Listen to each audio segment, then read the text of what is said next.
Welcome to the Pockets of Knowledge podcast. I'm your host, Desiree Stanley, here to share some amazing conversations. We're talking business, health, making and saving money, or starting something epic. Think of this as your go-to spot for stories that do a lot more than just kill time. They spark ideas, give you a boost, and perhaps even change the way you look at the world.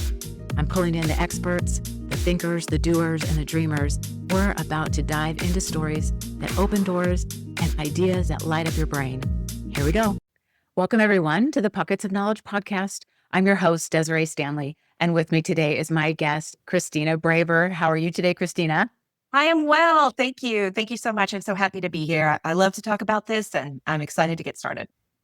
Yes, as am I. I am thrilled to have you on the show, and I'm excited about our conversation today. So let me just share a little bit about you, Christina. You actually have a master's degree in clinical psychology and spent a few years as a therapist and social worker, and you kind of changed careers a little bit and got into the technology space of healthcare before transitioning into becoming a writer. And you've shared that you used your knowledge that you gained through all that to really build well-rounded characters and these stories that are character-driven, which I love.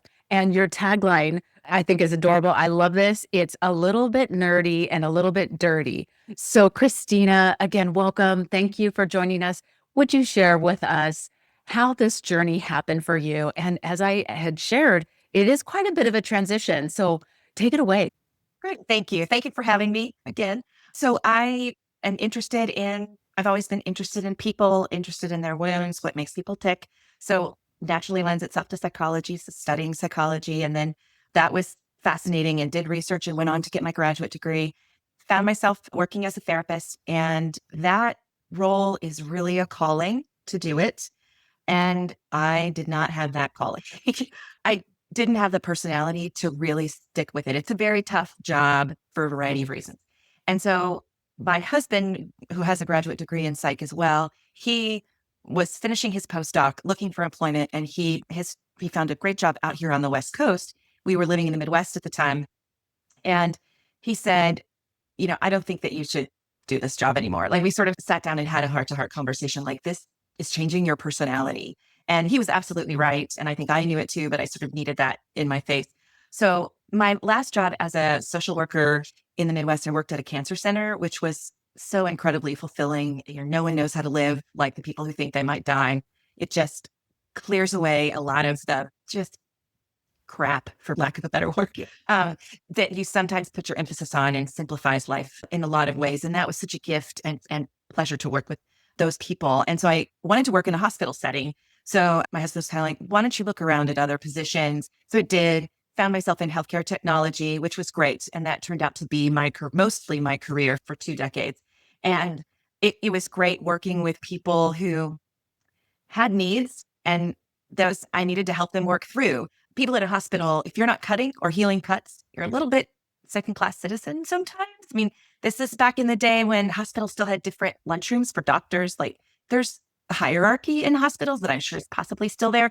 So the people that I was working with oftentimes were 3 or 4 dudes in a windowless office in the basement who, if they weren't keeping everything working, the hospital was shut down, but yet they have a windowless office in the basement. Like, honestly, this is the best we can do. So at the time, specifically at the time that I worked with them, there was a certain amount of awareness you needed to have about what their life experience was like, and being able to connect with them. I worked with implementing the product. So that was helpful. That brought my psych background, my therapist, social worker background. And then with COVID, I was laid off in 2020. And we have 2 children, 2 teens, young adult children. And at the time, my son was going through some things, and we really needed a parent to be at home. And my husband's job pays the mortgage. So it was kind of like, okay, well, I'll be the one that stays home. But I said, I need something to do. I can't not do anything. And my husband said, what do you want to do? And I said, well, I want to sit around and read romance all day. And he said, well, you asked me what I want to do. That's what I want to do. And he said, well, you're smart. You know how to write. You understand people. Why don't you write one of these? You've read a million of these things. Like, why don't you write one? And so I did. And then I just fell in love with it. Took some writing classes, just really immersed myself in it. And I found this to be my calling in a lot of ways, is to write these books. so fulfilling. And I love it. So that's how I ended up being a writer. Yes. Third career, I guess you could say. Thank you so much, Christina, for sharing that. And I just want to highlight again how our lives can flux and flow and change as needs arise, as our realization comes to us that maybe this isn't what we thought it was going to be, and we can change and move to something else. And so, thank you so much for sharing that. I love that. Yeah. And so, let's dive into this. You really, I think, were influenced a lot by what you studied, the sex therapist, all of these kind of delving into that clinical psychology, right? And so people and their personalities and the things that are happening, and this all kind of ties into your writing. So why don't you talk with us a little bit about how you wanted to write these kinds of stories? Sure. So I grew up in the southeastern United States. I had zero sex education in my classroom, a little bit more at home, but very little. It just wasn't done. It wasn't talked about. I grew up as a teen in the 80s, so I predated purity culture, which is a movement that really took hold in the 90s in reaction to the AIDS crisis of the 80s that was predominantly in the evangelical Christian church, and it promoted, no sex before marriage. Boys are God ordained to want sex. Girls are God ordained not to want sex. Therefore, it's the girl's responsibility to say no. It's their duty. It's their job to keep their husband. Once you're married, it's your job to keep your husband pleased, or he will stray. So a cheating husband is actually the fault of the wife for not keeping him sexually satisfied. A lot of this rhetoric that sort of happened in the 90s. I was in the 80s, so a precursor to it. That just didn't come out of nowhere. It just hadn't coalesced into a movement. So then I went away to college and I started to experience life and realized just how little education I had and information that I had. And that has really colored, as a woman, has really colored all the things that I've done. I've always tried to be very sex positive in raising my children. When my husband and I decided to have children, I was like, look, this is something we're going to talk about. And as psychology professionals, we knew that children as early as 5 can understand the basic fundamentals about the biology. And so we were like, this is how babies are made. There's not a stork, So we kept it age appropriate, but this is how babies are made. And okay. And in fact, the funny story in our family is when I told our son, he's our oldest, he was about 5 and he had asked me a question. And so I explained the basics and I said, we were having lunch and I said, do you have any questions? And he looked at me and he said, can I have the rest of the chicken nuggets? I was like, yes, conversation over, but laying that groundwork. Just as I've gotten older, learning more and more about how sex negativity in the country and in the world has really impacted, particularly women, but it negatively impacts men almost as much. We just don't talk about it. We don't talk about it with women, but we talk about it more with women than we do with men. So I just always sort of had a passion about getting sex positive information out in the world because I felt very unfairly impacted negatively by that sex negative culture. And I'm a Christian, and being a Christian, I was exposed to a lot of information that was not sex positive and not consistent with my faith, and for a lot of reasons. And I've just always been super passionate about being that counter message. I don't believe that Christianity is designed to be that should be designed to be sex negative. A lot of that stuff that doesn't fly. But we can talk about that later. But so it's always been a part of my faith and my core to be sex positive and really fight against sex negative messages. And so when I started writing, it sort of came out of that. I looked at different characters. I was like, okay, here's a character with this issue, and here's a character with this issue. What if those two people are in a romantic relationship? What would that look like? And then that became the character-driven story, looking at some of those different issues. For example, my first book is called Your Two Lips, and the main character has severe endometriosis, which is not something we talk about. 6 million women in the United States suffer from endometriosis, and we don't talk about it because it has to do with our periods, and our periods are dirty. Our bodies, women's bodies, particularly our vulvas, are dirty. And so we just don't talk about it. And there's that idea and concept, and it's not really based on anything factual. It's just this cultural idea. And endometriosis causes really painful sex. So a lot of women who suffer from endometriosis don't have healthy, positive experiences with sex and sexuality. So my main character, her name is Emily, and she has severe endometriosis to the point where she has to have a hysterectomy. And she's like, okay, well, she's a nurturer archetype. So this is a thing. Like, she's not going to be able to be a mother, a biological mother in the way that she wanted to. So, okay, I can't do this thing. I'll go check out this sex life that everybody's talking about. She's like, well, this is what I'm going to be.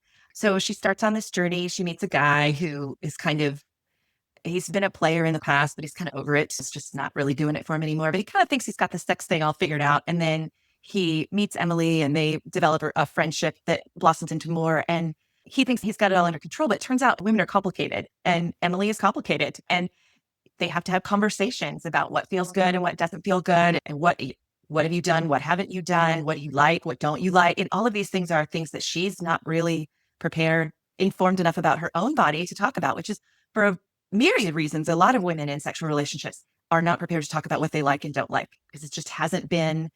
Masturbation for men is much more normalized than masturbation for women, which masturbation for women is the way that we find out about our bodies and what we like and don't like.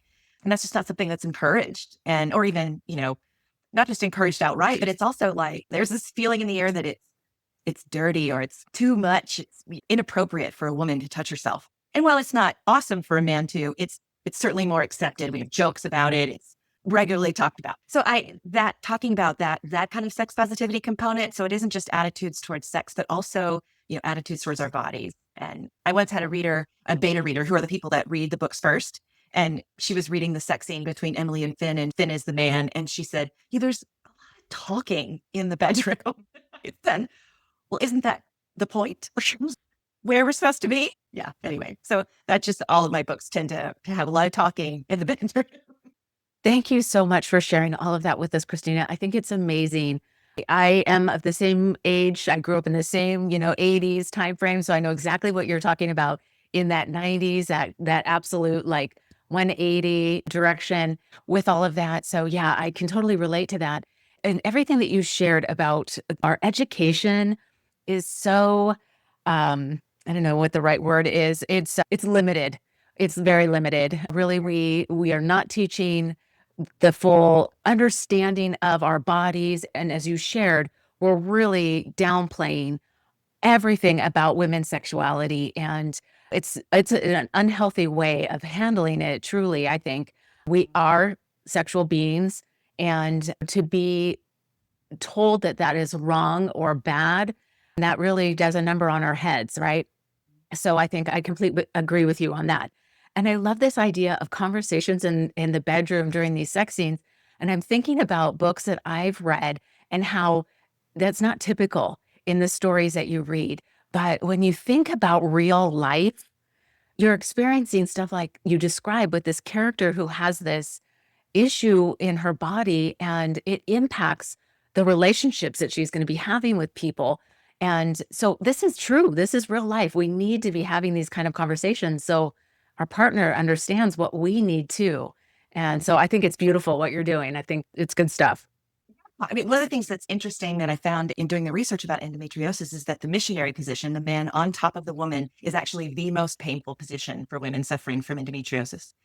And you've got these men going into, this is one of the ways that I think this is so bad for men. I think there's a lot of men out there who want to please their partner just as much as their partner wants to please them. And they want to make their partner feel good, and they're going in blind. Men are, I guess sexual information is just supposed to come with the penis. I'm not sure. We're not educating men about these things, about women's periods, which leads to a whole myriad of negative things, that men don't know how our periods work, that men don't know that that the vagina and the urethra are actually two separate openings in the vulva. They are not the same. It shocks me that that's not something that's well understood, but it's not.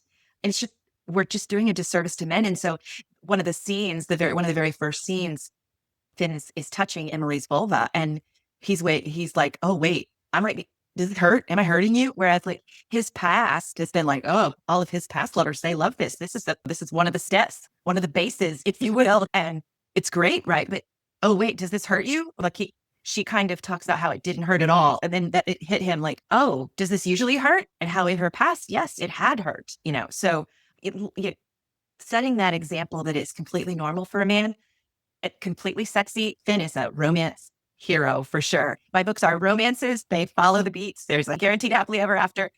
But I do try to splash in some real stuff. Like, it is okay for you to be a sexy romance novel hero and not have everything figured out in the bedroom, and how to ask those questions. And one of the things that I think romance novels are doing now, and I'm really trying to do, is to model some of those healthy behaviors, like how to talk about sex, healthy, positive ways for sexting and texting sexy things and even sharing photographs. How do you set that up? How do you talk about that? How do you get consent for that and make sure that you've communicated consensual expectations for that? Because we live in the technology age. To say that their couples are not going to text each other or do those kinds of things that's unrealistic. So let's teach them how to do it safely, right? So I think it's important to share some of that in romance novels, consent across the board. I think particularly romance novels of late. So I can talk a little bit about how romance novels have changed. I can sort of jump into that. So in 2000, what was it? In the early aughts, sometime in the 2000s, e-readers hit the scene. And it's been reported that e-readers had the biggest effect on the romance genre. Before, you were reading a romance novel that had Fabio on the cover, some damsel in distress, all of it. This is not something that most women wanted to read on the bus, or, you read in the privacy, for whatever reason, you read in the privacy of your bedroom or whatever. Now with e-readers, you could read anything you wanted to and nobody would know what you were reading. And so it opened up the romance genre to so many people who wanted to read it, but were uncomfortable with the book covers, right? Then in 2019, one of the largest, if not the largest, romance writing organization, Romance Writers of America, became embroiled in scandal around racism, sexism, discrimination. I think all of the big traditional publishers were implicated in behaviors that were less good. And as a result of that, a lot of very successful authors dropped their traditional publishing houses and went to self-publish. And what traditionally published authors had reported in the past was that they would hear from their publisher, readers only want to read about white, heterosexual, good-looking people, skinny, conventionally pretty people, right? So that's the stories that were out there. But when a lot of people went to self-publish, now they can write the story that they want to write. So you've got stories about all genders, all sexualities, all different tastes and desires from in the sexual world. You have some that are vanilla, some that are not vanilla. You have a huge variety has now come into the romance world. And so everyone deserves to see themselves between the pages of a romance novel. And now you're much more likely to be able to. I don't want to say that everyone can. I'm sure that there's someone that's left out, but we're working on including everyone. And so romance is really an opportunity to get some information out there about sex and about sexual practices. It's a $1.4 billion annual business.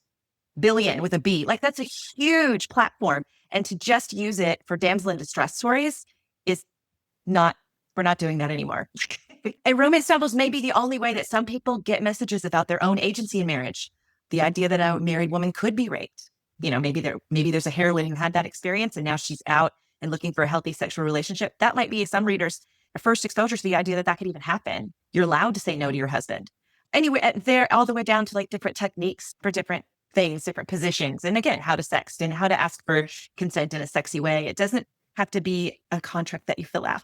There's the last thing, and then I'll move on. But I read a book by Peggy Orenstein called Boys and Sex, which is a great, great book. She's a sex therapist, a sex researcher, a relationship researcher. She also wrote a book called Girls and Sex, which I encourage people to read as well, particularly if you have coming of age boys and girls. Those are just great books for parents to read. And there was a chapter in the boys book on oral sex, and which was interesting because so many boys, they don't grow up learning. They're taught that vulvas are dirty and bad. And so this idea that now they're supposed to perform oral sex. So, putting good oral sex techniques information into romance novels is helpful. But she also had a chapter on consent. And one of the boys she interviewed said, "Oh, I love consent. I love to ask for consent. Does this feel good? Yes. Does this feel good? Oh, yes."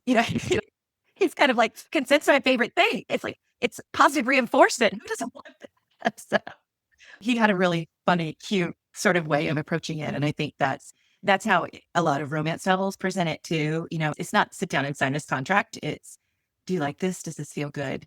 Do you want this? Would you like to do this? It's a lot of conversation. Consent is also a lot of conversation. Yeah, for sure. Oh my gosh. Thank you so much, Christina, for those recommendations on the books. I'll detail that in the show notes for the listeners. But everything that you just shared was so, so fantastic. I think you're really giving people an opportunity to enjoy reading these stories about these people, but also learning, an opportunity to learn and understand something about themselves, maybe learn something about their body that they didn't know before. This idea of consent and how it is so truly important, but it is also that positive reinforcement. Like, is this okay? Am I doing this right? And Mhm. that communication again. And so you're doing such a great job, I think, of giving people a chance to learn in the stories that you're writing. So I think that's tremendous. Good job. Yeah. Well, and I think another aspect of romance that a lot of people sometimes have a problem with is it is fantasy. And in a lot of ways, it is fantasy. Of course it is. But people don't seem to have a problem with the Millennium Falcon flying. That fantasy is okay, but it defies the laws of physics. But that fantasy is okay. But then you have a hero who's a super nice guy and also super sexy and falls for this lovely woman or whatever. That's too much. That fantasy, that's not something that we can get on board with. And I sort of look at why. Let's look at that dichotomy. Like, what is that about? But putting that aside, a big part of romance is also fantasy. And a lot of people talk about, oh, the fantasy component of it is sort of like porn or is bad. And a lot of educators, researchers, important minds, they define porn as something where the woman doesn't have agency. Usually it's more about power. It's not about information. It's a performance. It's a play. That's more of the definition of porn, whereas an explicit romance novel is more about the story. There is agency, there is information in there. But fantasy is a big part. And, one of the books everybody knows, the books that 50 Shades of Grey. And, love them or hate them, I think to date they've sold something like 165 million copies. So that cannot be denied. But to say that E.L. James, the author of 50 Shades of Grey, tapped into a worldwide desire among women for BDSM, bondage, dominance, submission, and masochism, this idea that they were interested in BDSM, it is not actually accurate either. If you look at the book, it plays into several very common fantasies that all people have, but predominantly women have. Researchers, sex therapists, and sex researchers have studied fantasies of the different genders and just fantasies of humans overall. And, 50 Shades of Grey feeds into the fantasy. I certainly have this fantasy of being taken care of, like solving all my problems. I think in the story he's like, she goes to his house for a weekend and he makes all the decisions, tells her when to go to bed, when to get up. She has no responsibilities. She doesn't have to worry about doing anything wrong except in that red room with him. Everything else is taken care of for her. And at the time that I was reading those books, my children were in elementary school. And I was like, if somebody made me that offer, I would think really hard about just the idea that you didn't have that responsibility. So that's a fantasy. That does not mean that I want that in my life, but that was certainly an appealing proposition. And then also another really big one is the bad boy reform. The bad boy who meets this woman and because of his love for her, he evolves into a better person. That is a super common fantasy that we all have. Not very typical, it's not very typical for the bad boy to turn good. So that's a fantasy. Pay attention, women of all ages. That's predominantly a fantasy. And also the idea of someone taking care of everything for you. That's not safe in real life. Someone who's that obsessed, someone obsessed with you, that's dangerous. That's not safe in real life. So you read about it in a romance novel, but not a lot of things that you can't experience in real life. So it tells us a little bit about our fantasies. So, I tell people my books are written in dual POV. And so I'll say to a couple, like, read these together, read them out loud under the covers, or read these together and then have a conversation. Like, male partner asks your female partner, what do you like about this hero? What do you like about these situations? What turns you on when you read this book? Does anything turn you on when you read this book? What turns you on when you read this book? And let's talk about that. Again, it's a very common fantasy for women to have this fantasy that the man is so overcome with love and lust for her that he, quote unquote, can't control himself, right? Just has to have her right now. Again, not safe in real life. That's sexual assault under most definitions, right? But it's this fantasy of just being so enamored, wanted, and obsessed over that the man just has to have you. How can you act that out in a safe, consensual way with your partner? What would that look like? Does he just need to tell you these things what does he need to tell you in that consensual relationship? I've got to have you. Do you want him to send you texts maybe earlier in the day saying, hey, I can't wait. I need you. Can't stop thinking about you. You're all even though it might not necessarily be true. He's at work as an accountant or whatever, and he's focusing on his job. But so he takes 3 minutes to text his wife and say, oh, I can't stop thinking about you. I can't stop thinking about you wearing this particular outfit and how beautiful you look. And I cannot wait to get home to see you. Some of those things you can come up with some consensual ways to fill that fantasy for your partner. And that just makes your sex experience, your sex life, just a little bit more fulfilling. And so having those opportunities to learn about those things, to learn those things about yourself, that's another great reason to read romance. It helps us kind of identify what we like. Some women who come to book fairs, they'll say, oh, I like grumpy sunshine, which is a trope where, it's kind of the bad guy gets reformed by the good girl, right? Or I like a little bit of suspense. The protector hero. That's kind of why I like the protector hero who comes in and solves all of her problems and makes everything fine, right? I want some big man to come in and call me his girl and fix everything. I usually will read that story over and over and over. So what does that say about what I need as a person? And how can I communicate that to my partner that this might be what I also need in the bedroom? Another book I read, it's called Coming Together. Coming Together, not to be confused with Come Together. Come Together is by Emily Nagoski, but they talked a lot about fantasy and how a lot of times we might have a childhood wound that impacts a sexual fantasy. The childhood wound has nothing to do with sex. For example, a child who might be neglected or gotten less attention from their parents as they were growing up may have that sexual fantasy of someone being obsessed with them and someone just needing to be with them all the time, right? And so the wound has nothing to do with sex, but that fantasy and then being able to act that out with a safe, consensual partner can be healing, can be part of that person's healing journey and helping them move forward from that childhood wound. Romance novels they tell us a little bit about ourselves as well. So there's a lot in romance novels that people think it's just, oh, this is trivia, it's garbage, but it's actually not if you really think about it. Yeah. Oh my gosh. So much great stuff in there again. Thank you, Christina. I so appreciate your depth of this conversation. And you were talking about 50 Shades of Grey. And it's also that idea of he's super wealthy. And so, yeah, he can solve all of those problems too, right? He's got all the money to take care of her in every way that she could possibly want. And for me, that idea came up too, as I recall that. Just another thing. And so I'm assuming there's quite a few books that are like that, the super wealthy men and, this idea of somebody just taking care of you and getting rid of all your problems so you don't have to worry about any of that.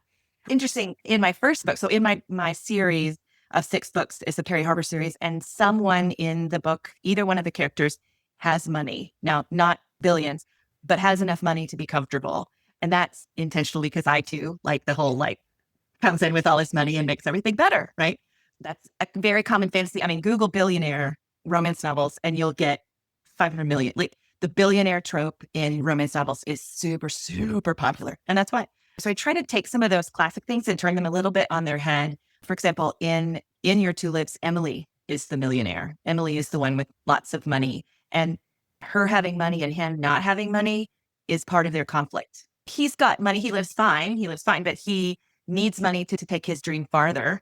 And he's not sure how he's going to get that money. And then here she is with all this money potentially offering to help him.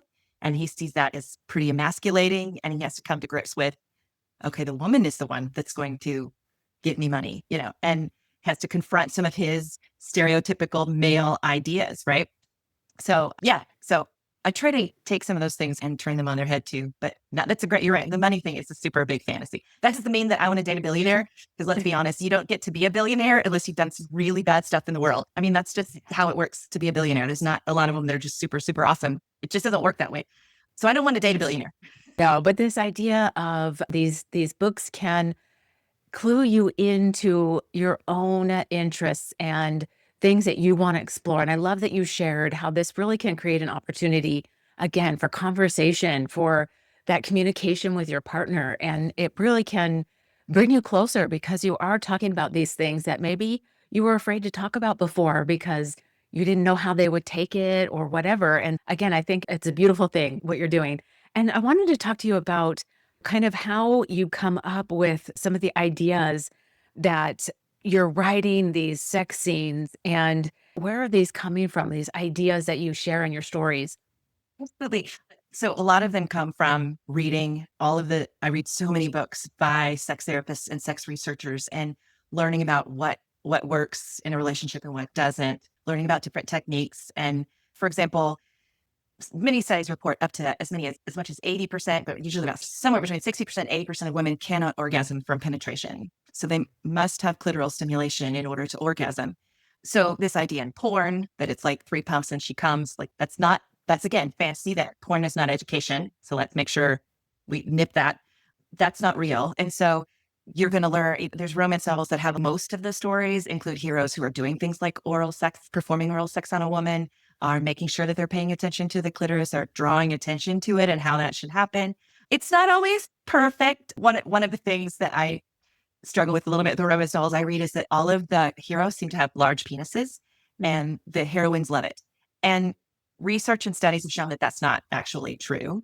We have this idea out in the world, these men walking around with this energy if they got a big penis that makes you more of a man or something or better in bed. And studies have shown that women maybe prefer or are better tolerant of a very large penis if it's a one night stand, if it's a one night thing.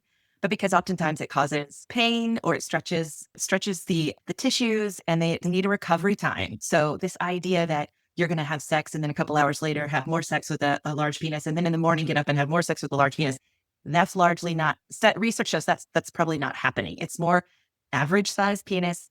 Those are the guys that are they're having sex with their partner 2 or 3 times in a night. Both partners desire. They're getting up in the morning, having sex, going out to lunch, coming back in the afternoon and having sex. Like that is something that happens with a more of an average size penis owner.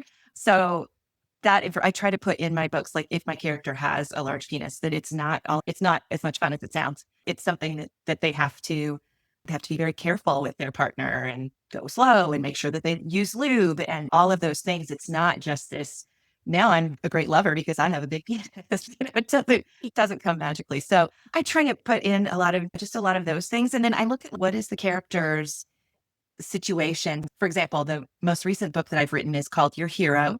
One of the things that I turn on its ear is that she is a chemical engineer and he is an elementary school teacher. So they both work in jobs that are kind of considered culturally opposite gender. And what does that do to them as people and also their relationship? But she's a single mom and they sort of make this agreement that they're going to be intimate with each other. And one night you're kind of messing around on the sofa and one of the earlier scenes and they're in her study and the door doesn't lock. And it's like one of those barn rolling doors. And so it doesn't lock. And so in her mind, she's like, oh, Rory is her son. What would Rory think if he came down here and saw me with his teacher on the sofa and what we're doing? What would I say? Oh, I've got to get a lock for that door. Let's see. I think I'm going to run to the grocery store later and I'll stop off at the hardware store and get a lock. He's kissing her, rubbing her breast, touching her vulva. And this is what's going through her brain. But that is for a lot of women, particularly moms, that is what happens. It's really hard sometimes for us to let go of that, all of those responsibilities and all those messages in our heads. And she kind of has to stop herself and say, wait a second, I'm on the sofa making out with the hottest man I've ever met. And this is what I'm thinking. So I try to put some of those things in there because I know that's the thing that happens with women. So yeah, that's where it comes from. They're all different. I once had a book fair. I always say that my books have 5+ explicit scenes.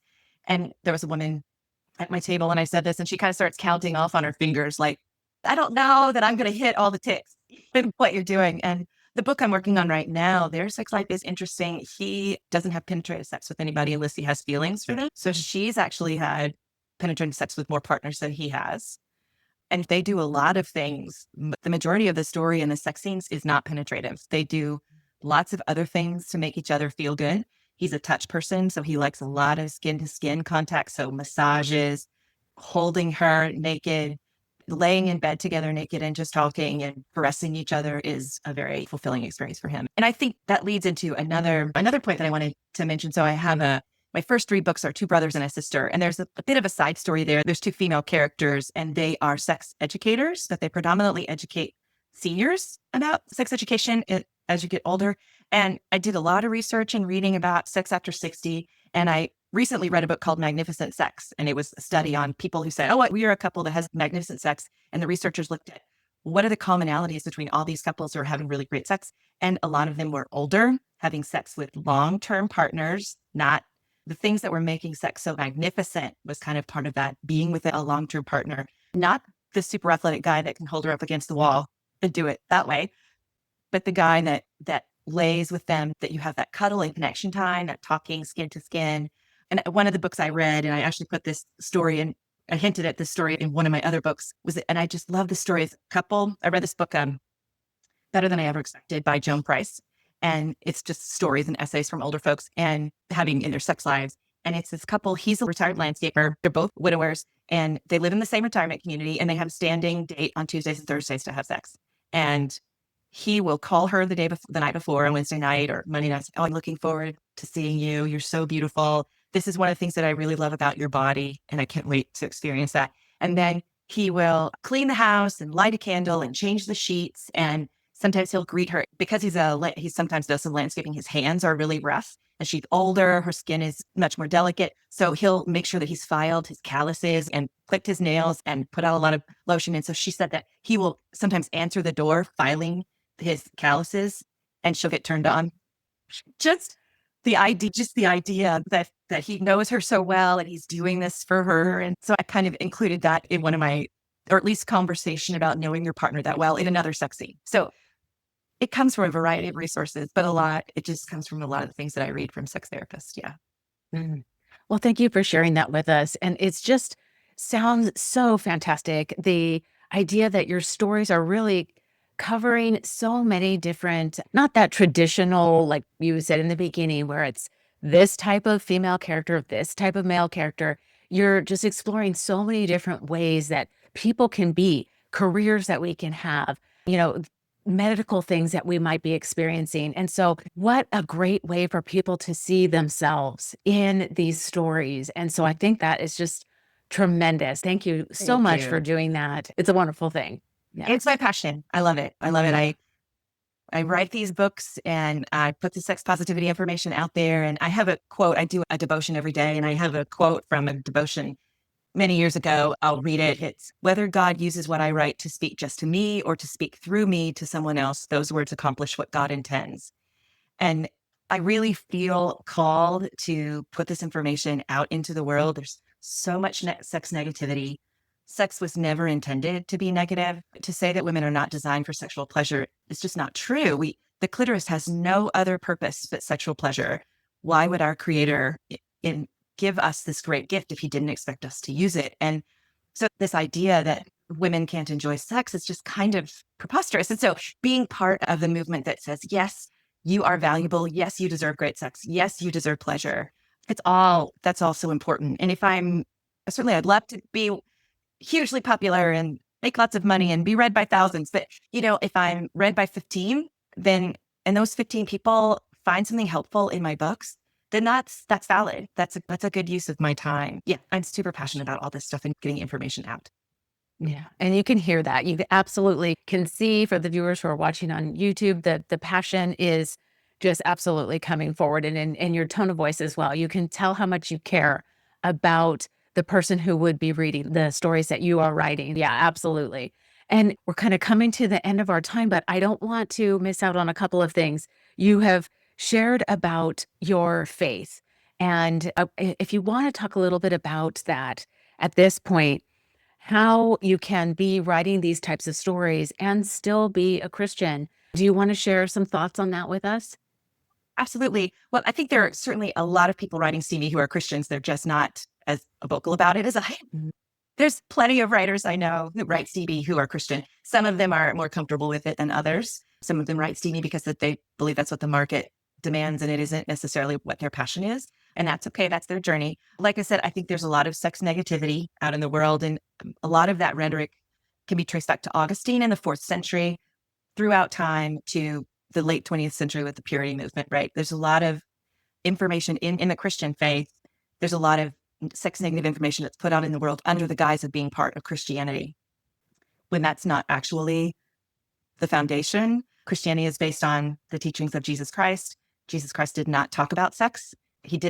There's no record in the Bible of Jesus saying anything about sex. He didn't say who we couldn't marry. He didn't say anything about who we couldn't love. The only thing he said was that we needed to love each other, love your neighbor as yourself. The fruits of the Spirit, Paul, who wrote many of the books in the New Testament, said, against these there is no law. Love is one of those. Against love there is no law. And so I try to look at those foundations of what the principles that Jesus taught and what I'm writing about loving, committed couples, whether or not they are married. All my couples in all my books, when they first have sex, are not married. Those are loving, valid relationships. And I once had someone say, oh, I don't believe in sex outside of biblical marriage. And I kind of said, okay, I didn't really confront that, but let's unpack what biblical marriage is. If you define a biblical marriage, I don't have a biblical marriage. I've been married to my husband for 26 years. We married each other because we like each other. Historically, biblical marriage is about procreation and survival for the woman. I did not marry him to survive. I had a job. I could support myself. The first couple of years we were married, we weren't sure if we were going to have kids or not. I wanted them. He wasn't sure. Then I was like, maybe I'm not sure. Went back and forth.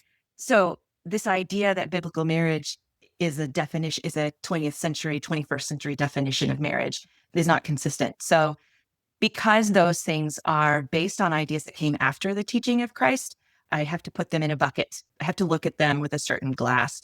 Generally, I think God wants us to enjoy sex. Like he would not have created us this way if he didn't want us to enjoy it. I think let's get the information out there, however we can get it out there, and then we'll figure out how to limit it. In some ways, Jesus had a famous Sermon on the Mount where he talked about some rules that the crowd said, hey, what rules are we supposed to follow? And because the Jewish people had like 600 plus rules. And Jesus said, well, you know what? Not those. How about these 10? So he essentially like recounted the 10 commandments. And then there was some grumbling and he's like, you know what? Forget that. You can't handle all 10. Just 2. Love the Lord your God above all else and love your neighbor as yourself. I'm like, once you get those down, then we'll talk about other stuff. Part of me is let's get some let's get sex positive information out there. Let's fight against the culture that says it's bad, that our bodies, our God created bodies are dirty. Let's get some information out there that fights that. And once we've got that down, then we can maybe figure out how we need to, if we need to limit it and how the best way to do that is. This is work I feel called to do. I talk about it with my pastor a lot, and he's super supportive. And my church congregation is super supportive. My pastor's sort of funny. I know how many people in this congregation read your books. Because when I'm preaching, he's sometimes looking out into the audience. Sometimes it's a little weird for him. I'm getting a lot of support from my faith community. And I do think it's a message that needs to come out. And it shouldn't just be people that aren't of the Christian faith talking about this stuff. I think there are a lot of Christians who believe in sex positivity. We just aren't talking about it because there's so much sex negative information associated with the faith. And that's hard ocean to fight against sometimes. So I'm just one little voice, but we need more. Somebody's got to start. Yeah. Well, thank you so much, Christina, for sharing that with us. I think it is so important that we also recognize the parts of ourselves that have the beliefs that we have. And you feel very passionately about what you're writing about, and you're doing it in a way that is in alignment with you and your beliefs. And so I think it's exactly right on. So yeah, thank you for that. Yeah. But it may not be aligned. There may be people it's not aligned with. And the beauty of the faith is that's okay. In my opinion, the beauty of the faith is that's okay. In order to be a Christian or quote unquote good Christian, you don't have to be just like me. And I don't have to be just like you. Like that, God created us so diversely. I don't think he ever expects us to be carbon copies in the faith. I'm comfortable with it. I totally get it that there are people out there that are not comfortable with it. And that's okay. We're all on our journey. So this is just my passion. And yeah, it is a big part of who I am. And I love to talk about it. Oh my gosh, so good. And I really feel like we could continue this conversation for probably another hour. But before we close out, I would love to have you share with us all of the books that you've got out right now and where the listeners can find them. And then if there's any other books that you want to share, we've talked about a few through the episode, I'll detail those. But if there's anything else or podcasts that you enjoy listening to, you think that the listener should check out, please share that with us now. Awesome. Sure. Okay. So I've written 6-book series called the Perry Harbor series.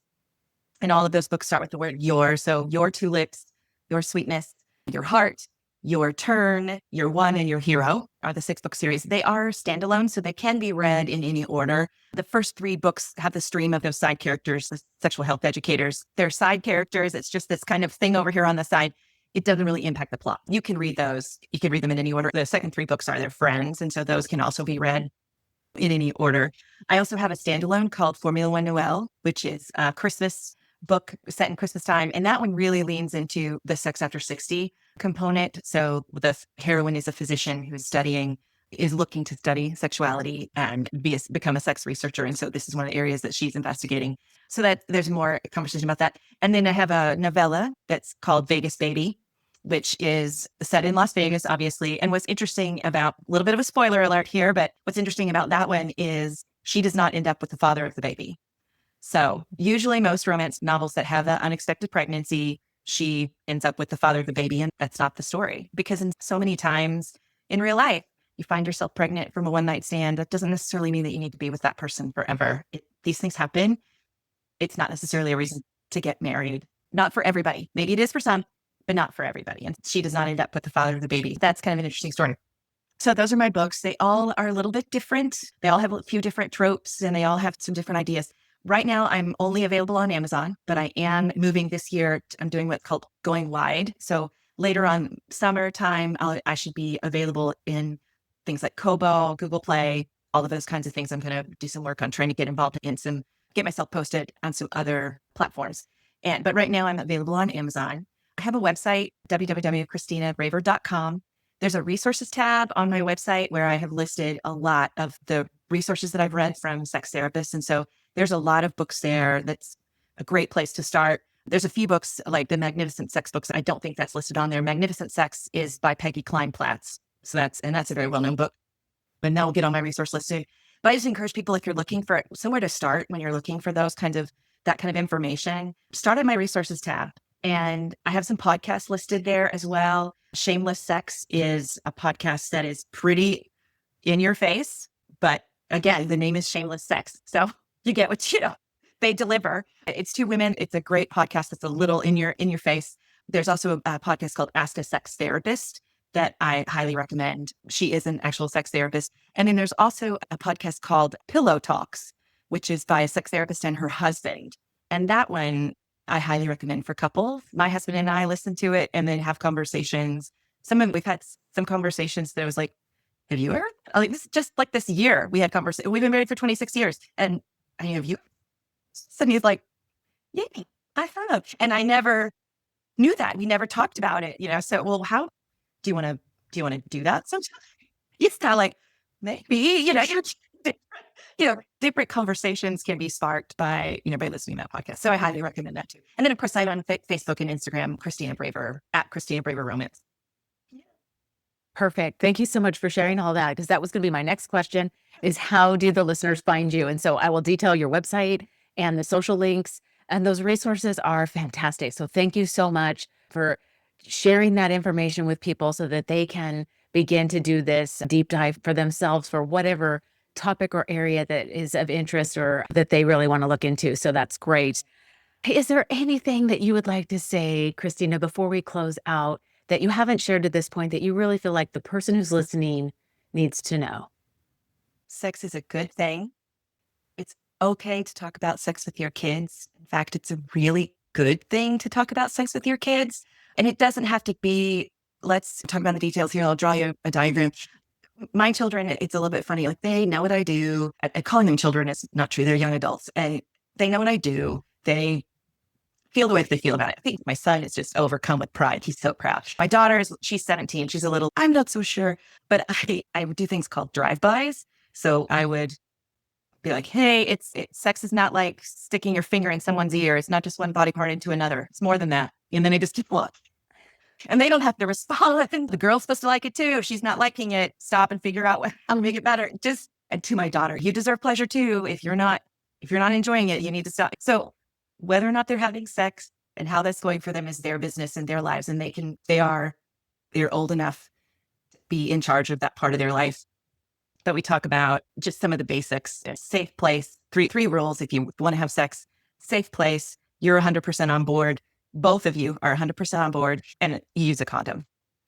Those are some of the first things that we said to them. Studies show that kids around 14 can start having sexual activity. So around 14, we were like, okay, here's the rule for both our son and our daughter.